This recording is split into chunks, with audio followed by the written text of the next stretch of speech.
You know, some people might ask me, how do I get through a fanfic that I'm not liking by an author I know can do better? It's very simple. I watch clips of Sonic Boom and other stuff to make me laugh. Here's the final chapter of Ice Heart's Thaw. Dizzy didn't care much for a lot of placing Pousson's taste. She wouldn't have wanted the mayor to select her outfits or home decor, or the flowers she put in the window box, or rather anything. But Dizzy did have to give Pousson's one thing. The mayor's taste in hot chocolate was impeccable. I'm surprised it's not evil hot chocolate! The elements, the fall ponies, and Pousson sat in another lounge. The one across from the hotel from where the Wendigo had broken in. Almost every pony was drinking the hot chocolate that Pousson's staff had brewed up, except for the old mare herself. Of course, she's too evil to enjoy hot chocolate. I was sipping a tea drink that involved the coating of the leaves in pure silver before infusing them into the hot water. Vile bitch. Solar Flare, who drank nothing, stood beside his Poussons like a devoted bodyguard. At Ice Heart, it was guzzling hot chocolate milk like there was no tomorrow. And so, Tracy was saying, horn flashy as he conjured up illusions and images. The bear explained what happened to the Vice Ring. The Wendigo attacked us, but we drove it back. By using the power of our friendship, we forced it away and out into the steppe, where it can't hurt any of us, or you, or your ward, she beamed.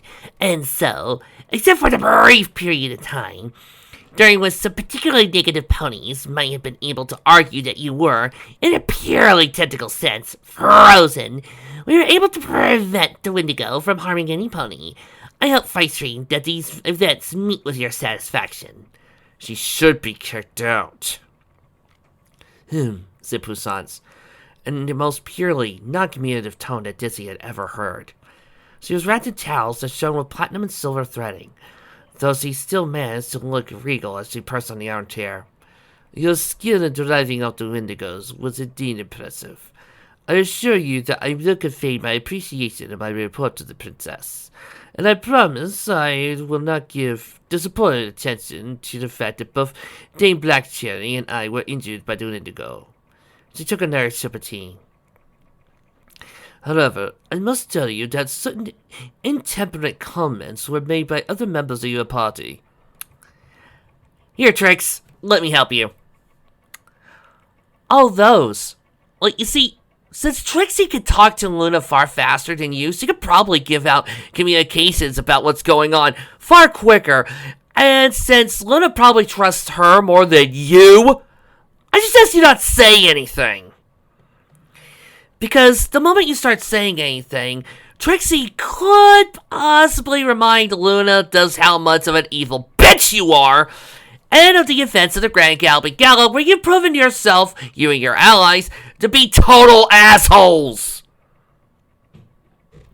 You don't have a leg to stand on, bitch.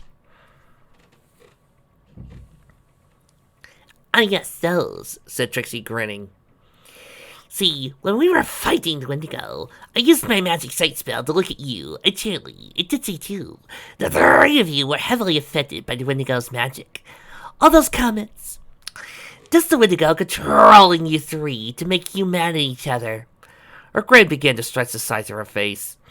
I go so far to say that no pony met any of them.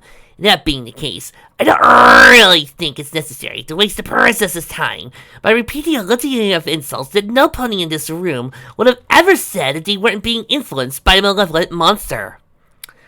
The malevolent monster, whose only crime was acting mad because Poussons used a child as a toy.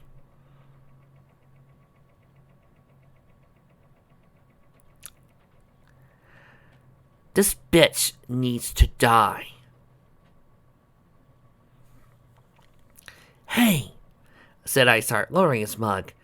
Dizzy realized he drank so much chocolate milk that his ice had taken on a faint brown tin. The healthy euphemism metabolism used again.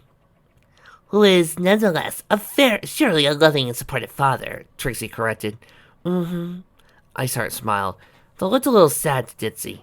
As your surprise, she knew how much the fool wanted to meet his father, which he could have if we'd gotten the child away from the emotionally abusive, psychologically abusive, kidnapping, horrible person that is Poussant's.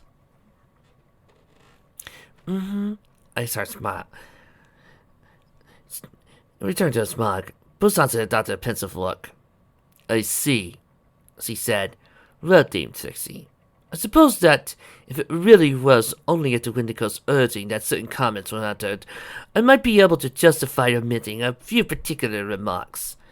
Dame Blackberry's assertions that I must have bribed both my husband to overlook my clutching, avaricious personality, and my leathery winter strengths denying to marry me, for example, could be overlooked. Of course, No, Charlie's right.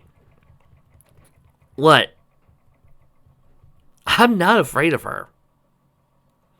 Exactly, chirped Charlie from beneath her own pile of towels. Going almost certainly would be a request for some favor. Just like we could overlook your comment to me that I should have had my sister shipped out to Shoma years ago, so she didn't keep humiliating me with her drunken reveries. I don't think that needs to come up when we talk to the princess about our experience on this little adventure. Poussant was silent for a long moment, finally said, I'm glad we're in agreement that there's no need to mention any such comments. They were due to the Wendigo's influence, and thus are not representative of how any of us truly feel about each other. No, they're representative. I'm not lying. Certainly, they don't rise to the level of meriting a formal complaint. Or even holding a grudge, said Trixie. Yes. Poussant inclined her head slightly, and Ditzy was wound up in a towel, so more conventional than the one the fight screens noticed, that a load of tension seemed to vanish from Trixie's body as the snowmare slumped forward to what looked like relief. Yes, said Poussant. No need for any of that. She rose to her host swiftly as she came to her decision. I must say, she told the others at large, that I am impressed by your actions. You protected myself, my ward, and his friends from harm. As a sense of risk to yourselves, I will make note to this princess. And now, she looked at the others, her gaze eventually landing on Ice Heart, who had tipped the cup upside down and over his muzzle, so he could get the last drops of chocolate milk. I must send a message to the princess. She may wish to visit us tomorrow to examine the situation. In that event, I trust you'll behave with appropriate dignity. For now, I'll be taking my leave for the night. Come along, Ice Heart. Yes, Auntie. Ice Heart reluctantly put the mug down and got up. He hurried over, gave Poussant another leg hug. Though his face still held a fair amount of hurt and mixed with relief. Good night. Poussant paused. Are you all right, dear? She asked in a voice indicating that company was present, and being all right was thus the only appropriate way to be. Wow, that doesn't sound emotionally abusive at all. Nope. Ice Heart sighed. I'm real happy you're safe. Solar Flare's safe and every pony else is safe too, he said, but I want to talk to my dad and... Dear, it's not possible. Based on Dame Trixie's recounting of events, it appears your father cannot be even approach you without being injured by my friendship. I know, Ice Heart sighed. But I don't want to stop being friends with any pony. I just want to talk to my dad. Okay, Fick, you got until the end of this story to tell me just how on earth did the Wendigo fuck his mother?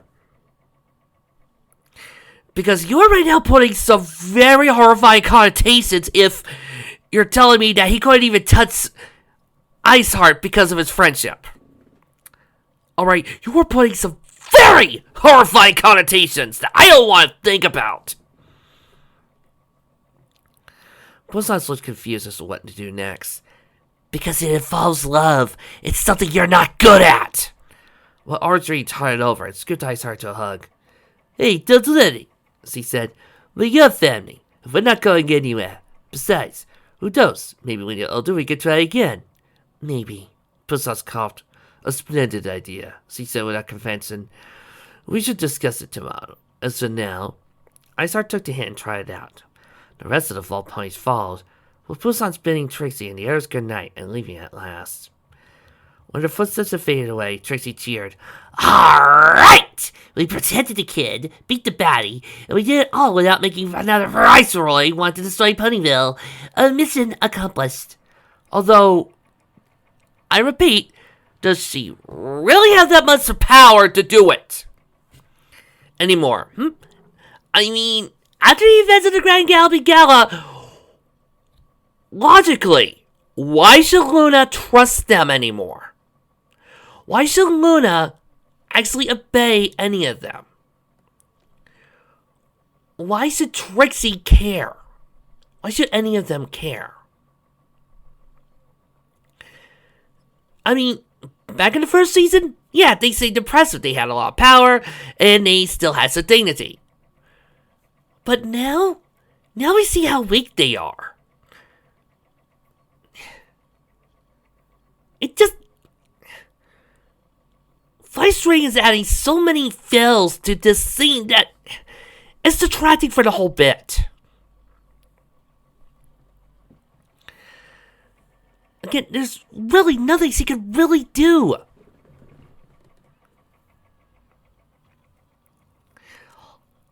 I didn't think she liked us, said Carrot Top, voice slightly muffled, largely because Ditsy had shifted so she was leaning against the Earth Pony as she reclined accounts.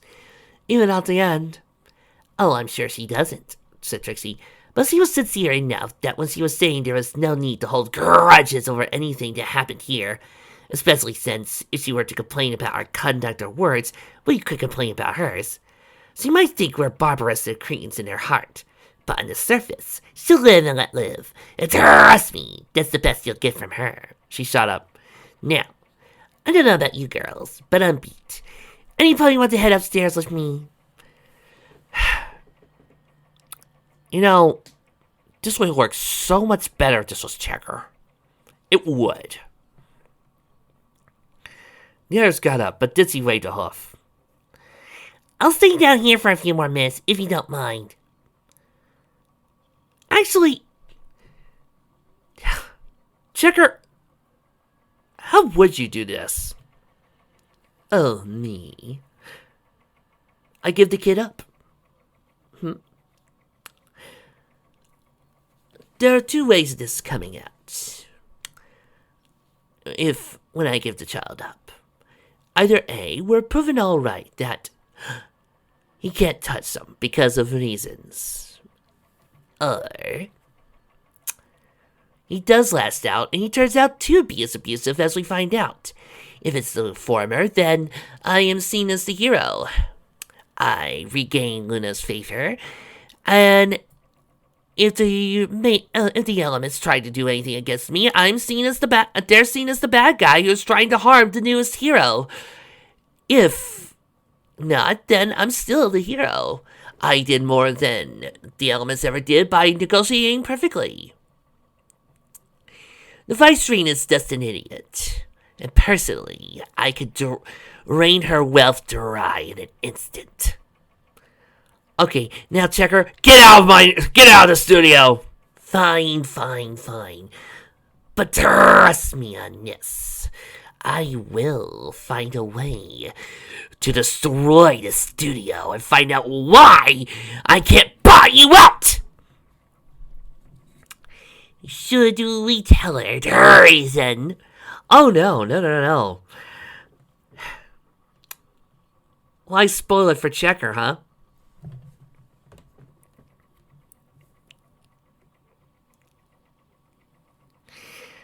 Ears got up, but Ditsy waved a hoof.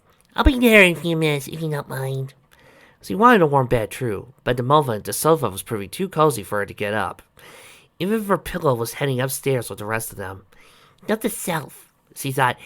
Carrot Top makes a lousy pillow. She's comfortable, but she gets up at least too easily. Alright, said Trixie. See you soon. The other mares headed upstairs. Ditsy lay on her back and looked up at the mural on the ceiling, which featured a stylized image of Equestria's three great founders, Puddinghead, Hurricane, and Platinum, sticking flags of what would know be as Canterhorn. Staring at the image, she gradually felt herself begin to drift to sleep. Ditzy? The mailman groaned and looked up to see Orangerine, who was looking at her with a smile that nonetheless showed some signs of trepidation. It was too still, like she was actively forcing it to remain in place. Glancing at a wall clock, Ditzy realized he had fallen asleep for about an hour. Hi? Orangerine giggled. I hope I'm not bothering you. I just wanted to ask, Ditzy rolled over and got to her hooves. Yes? She said, moving so that Orangerine could sit down as she desired. The farmer was quiet for several moments. What she said before. She said, can you really set down the fault if you don't like it? Did Nuna give you that power? Because you seemed all too confident. It took Ditzy a few moments to figure out how to respond to that. Not exactly, she said. All I could do would be to ask Princess Luna, but... She paused. Oh, and you're wondering? Still planning on doing that. Orangerine nodded. I know you probably don't care what they had to say. We don't! We really don't! But please don't. So many of us have nowhere to go.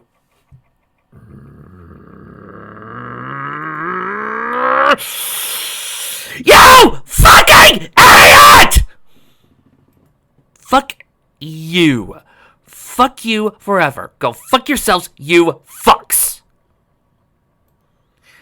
Oh, and I'm ditching my usual voice for her right now. Ahem. And so many of us would have nowhere else to go. Even though we've offered. We have given you opportunity. We lose all our friends. No, you wouldn't. And even if you don't like her, you could make your own little village. Outside. Outside of town. Right there. You don't need her. You can make one that's free. We couldn't bear to leave the Vicerine. She's given us so much and asked for so little. Orangerine looked down. Please don't take us away from her and each other. Okay, let's see. What are the 5 signs of emotional abuse as stated by the hotline.org, by safehorizon.org? Okay, they are hypercritical or judgmental towards you. Well, okay, it's not that. They ignore boundaries or invade your privacy. Okay, fine. Although I could practically make an argument for the fact that she's not allowing them to breed to count, but okay. They are possessive and or controlling. Possessive and or controlling. Is Vicery Pousson's that? Nah, I mean, all she does is make sure to tells you how to live, tells you who to interact with, tells you where you can go, keeps you locked away, makes sure that you don't talk to anyone else, stops you from breeding. No, that's not controlling at all. Oh yeah, and has made so that she's the only provider you guys have of the stuff you want. Now, I know that sounds like a good idea at first. Hell, I would love it if I could say to a person, I would really love to have another Yeti so Bluey over here could feel like they had a companion. But here's the thing. When they start doing that, they run the risk of making it seem like they are the only ones who can give you what you want. That's controlling. They are manipulative. Let's see. Forces them to live in a village, isolated, and only tells them things that make the world seem worse than it is, rather than giving it a full-on descriptive or trying to offer other people's opinions. And then when other people come along to offer opinions, makes it sound like she is the only one who's right. That's not manipulative at all, is it? Oh wait, it fucking is!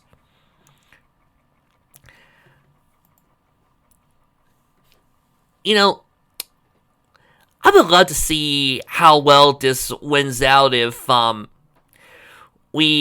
this was a marriage here. Oh, let's see. Actually, I would have nowhere else to go. I would lose all my friends if my husband left me. And even if you don't like him, I couldn't bear to leave him. He's given me so much and asked for so little. The man looked down. Please don't take me away from him or each other. Yeah, sounds kind of sick, doesn't it? Ditsy guided Orange onto the couch, so both of them were sitting down. I know you care for each other, she said, or you wouldn't have been able to hold off the Wendigo. For that matter, Solar Flare wouldn't have fought the Wendigo in the first place, as he didn't love Ice Cream very much. Right, Irene said. I know the whole idea of the fault sounds strange. It sounds sick. But it works for us. Please don't destroy it. You know, it wasn't too long ago I gave you guys a little small intro to some of the stuff I've done in my D&D campaign. In that story, for those of you who didn't watch the video, and I know some of you don't always watch Fandom Fridays, I can see that, I can understand that. Some of you guys are only here for the pony stuff, and that's okay. But in that story, I had a small village where what we would consider monsters, like orcs, goblins, bugbears, and other beasts that could think, lived in and were able to be free, away from adventurers, and not have to worry about people trying to kill them. They could live normal lives. They could live. They were under the protection of the White Dragon, who had lured humanity.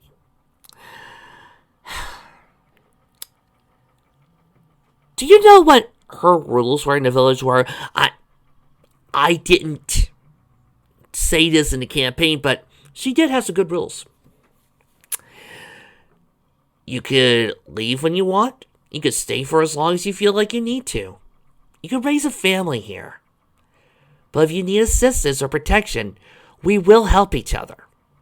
I will protect you if you need it. I will provide for you. I will help you if you need it. But I also expect you to pull your own weight. That shows partnership. This is not.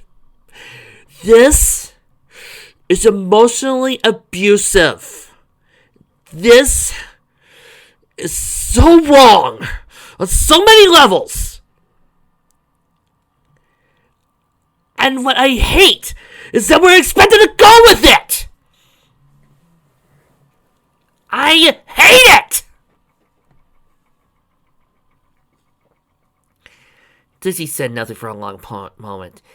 I think, she said at last, I think it's wrong for her to prevent you all from seeing ponies outside the vault. I know she does a lot for you that she's not required to do. I know she's made your lives happier and water. But it's wrong for her to demand you stay isolated. She has enough power and wealth to find some way to allow those of you who want the other friends to have them, without violating the privacy of those who don't. But she won't. Because she has the power over you. She doesn't have to. She has the right to make that choice, but it's still wrong. Yeah, a husband also has the same right to emotionally abuse and treat the woman the same way, but that don't mean I'm gonna allow it! Archie's eyes began to bead with tears, but Ditsy hastened on. However, you and your friends are adults. If you consent to that environment, then, even if it's not a choice I would make, and even if I think Viceroy is abusing her power over you by not allowing you to stay in touch with your friends and family, I don't have the right to get in your way. I won't ask the princess to close the vault. Actually, Ditsy, you kind of do have the right. You see,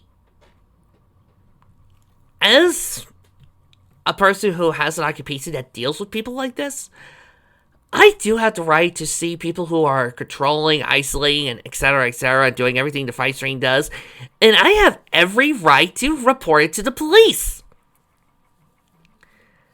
And yeah, sometimes this has to be with adults. Because even though adults have that power, they can still be manipulative. They can still be manipulated into thinking that this person has all the right answers. Sometimes an adult could be just as manipulated as a child. And sometimes they could be twisted, brainwashed. I hope I've gotten through to you why I hate this so much.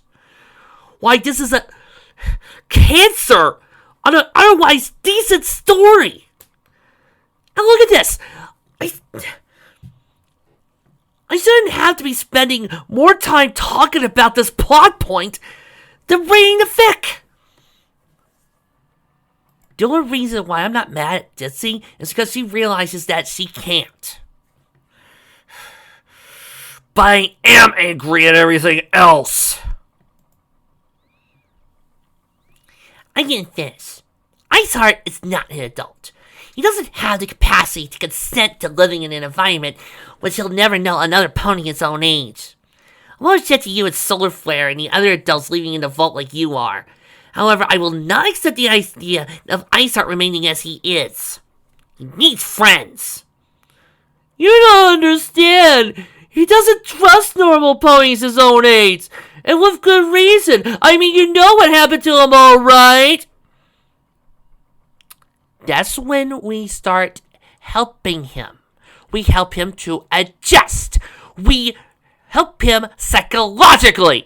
There are things out there called psychologists. Get it through your skull, you fucking twit!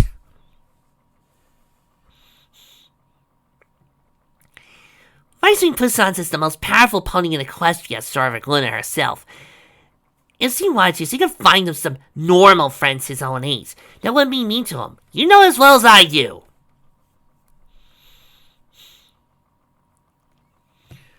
Tim also tried to mention other bullshit like other unique foals that the fight stream's been looking to add more, even though Disney's already mentioned Luna, and apparently all you have to be in order to be a unique foal in Vice Street's eyes is to be a half-breed, which, may I remind you, in this fic, in the world of the Lunaverse, not only do we have a Lula, but we have 3 others out there. We have the one with the inverted horn. We have the one that... And oh yeah, we have the Cake Twins. Oh my goodness. There's so many half-breeds. I repeat. Why do you think Kudos likes Applejack? Actually, Kudos, what do you think of this village? Oh, I only tortured them and killed them all. What? Yes. All I told them was, I'm a special pony too. I was like them. I had certain needs that nobody liked. And of course they were stupid enough to believe me when I told them that I was special, and I soon let you killing all of them. It was a nice day to use my gas. You miserable... Come here, fool! Stupid hologram. No, please, like I'd really actually be here. But yes, all it took was just a little manipulation and telling them that I could provide even more than Puissance. And most of the abused ponies are the best ponies, aren't they?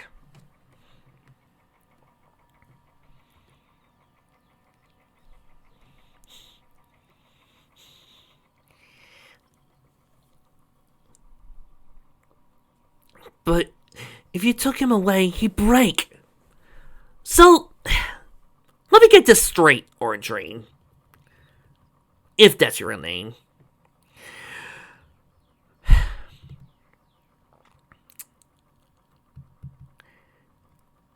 What you're basically saying is that Ice Heart loves his mother dearly and that he can't stand to be away from her. What you're saying is, if we saw a child in the exact same way as Ice Heart, everything the same except Ice Heart was a normal pony, being manipulated, being isolated, being told he can't do this or that, and being forced to do all this. And you knew it was wrong. You're telling me that since the child loved his parents so much, that it's okay to let the child live in an obviously abusive, hateful home? Fuck you!